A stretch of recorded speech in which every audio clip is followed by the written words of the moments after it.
미국이 하마스를 테러 집단으로 규정하고 이스라엘의 가자지구 전면 봉쇄와 지상작전을 테러와의 전쟁 차원에서 전폭 지지 지원에 나설 것임을 천명했습니다. 조 바이든 대통령은 카말라 해리스 부통령, 토니 블링컨 국무장관과 함께 나와 발표한 성명에서 하마스는 민간인들을 1000명 이상 살해한 악마의 행위를 저지른 테러 집단이라고 규정했습니다. 바이든 대통령은 미국은 악마의 행위를 저지른 테러 집단을 응징하려는 이스라엘을 전폭 지지 지원하고 있다면서 이스라엘에 대한 군사 지원을 급증시킬 것이라고 천명했습니다.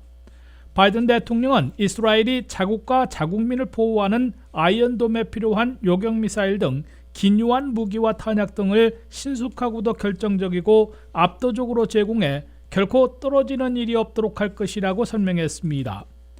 바이든 대통령은 하마스에 의해 목숨을 잃은 1000명 이상 가운데 미국인들도 최소 14명이 포함됐다고 밝히고 미국이 이스라엘의 보복 공격을 테러와의 전쟁 차원에서 지지 지원하고 있음을 강조했습니다.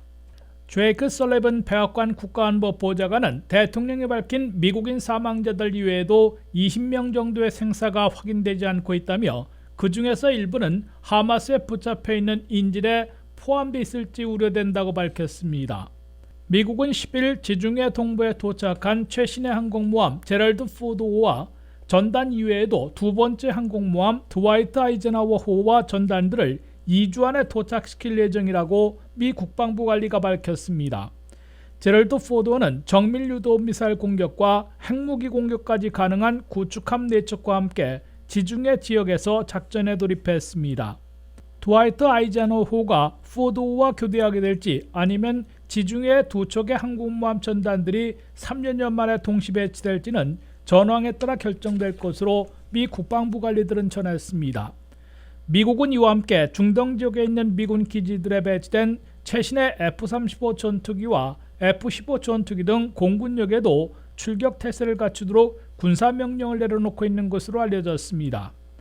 다만 미국은 하마스가 납치해 가자지구로 끌고 강요하고 있는 인질들이 100명에서 150명 사이로 추측하고 있는데 미국인들도 포함되어 있을 것으로 보여 이스라엘이 이들을 구출하는 군사작전을 펴도록 용인할지 아니면 인질 석방교섭에 나설지 고심하고 있는 것으로 시사하고 있습니다. 뉴욕타임스와 워싱턴 포스트에 따르면 미국과 이스라엘이 만약 인질 석방교섭에 나설 경우 그동안 이스라엘의 승인으로 가자지구에 경제적 인도적 지원을 맡아온 카타르가 중재에 나설 것으로 예상되고 있습니다.